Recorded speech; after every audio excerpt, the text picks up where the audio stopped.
California's golden appeal is clashing with a stark modern reality, a steady line of moving trucks taking businesses and residents out of the state.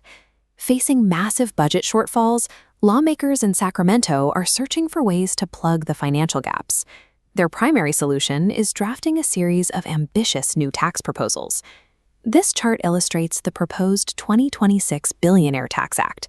It targets roughly 200 of the state's wealthiest residents, aiming to extract $20 billion annually to fund public programs like Medi-Cal. Other proposals cast a wider net. Assembly Bill 1790 attempts to tax multinational companies on their worldwide profits, while AB 2729 would place a financial penalty on employers whose workers rely on public health programs. These aggressive strategies rely on the premise that Sacramento has a revenue problem. But a look at the state's balance sheets suggests the crisis may be driven by how those billions are managed, or mismanaged, once entering the system. Look at this ledger visualization. The state has an estimated $180 billion in financial losses from fraud and improper payments across its taxpayer-funded programs. That massive leak completely dwarfs the $20 billion the state hopes to raise from wealth taxes. The Employment Development Department, or EDD, is a primary offender, issuing $1.5 billion in improper unemployment payments in a single year, and that's just bureaucratic error. On top of those mistakes, the EDD lost over $500 million to outright fraudulent payouts in 2024. State auditors have kept these programs on their high-risk list for years. Proposing massive new tax hikes makes very little mathematical sense when the state routinely fails to secure its existing funds from basic theft. Beyond hidden fraud, the state suffers from highly visible mismanagement. The California High-Speed Rail project is a prime example. This timeline tracks the project's financial trajectory. Phase 1 was originally pitched to voters at $33 billion. Today, that estimate has ballooned to $126 billion. And yet, the state has produced 0 miles of operational high-speed track. You see similar financial disconnects in the handling of the homelessness crisis. Over the past 7 years, California has poured roughly $24 to $37 billion into dozens of overlapping state initiatives. Despite tens of billions of dollars in funding, the unhoused population has actually grown by up to 30,000 people during that exact same timeframe. Sacramento consistently authorizes massive budgets for grand-scale initiatives, but there is a severe breakdown in oversight.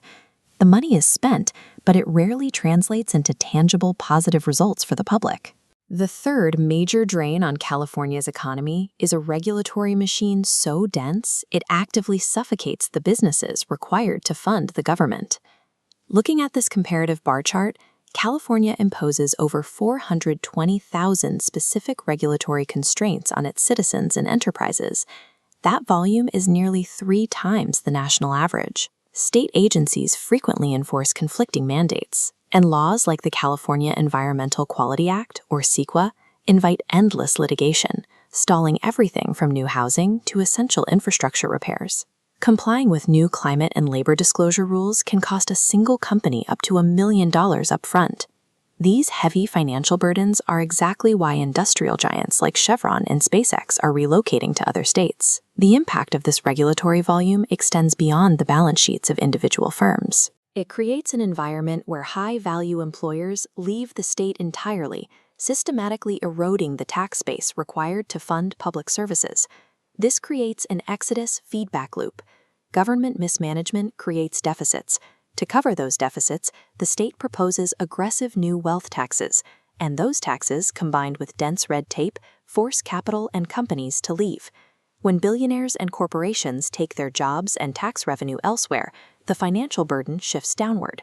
Middle-class families are left to shoulder higher living costs and deteriorating infrastructure. As the 2026 gubernatorial election approaches, Republican candidate Steve Hilton has emerged as the primary voice, focusing directly on these specific systemic failures. Hilton's proposed Cal DOGE initiative, a state-level Department of Government Efficiency, is designed to aggressively audit state programs, slash duplicative bureaucracy, and recover stolen taxpayer funds. California cannot solve its fiscal crisis simply by extracting more money from its residents. Lawmakers have to plug the leaks, root out the waste, and manage existing resources with competence before having an honest conversation about raising taxes. If you want to see more unfiltered, deep-dive policy analysis, be sure to like this video and subscribe to The Explainer. Today's investigation was inspired by the on-the-ground journalism at Shasta Unfiltered. Scan the QR code on your screen right now, or visit the website to support honest local news and fearless political commentary in the North State.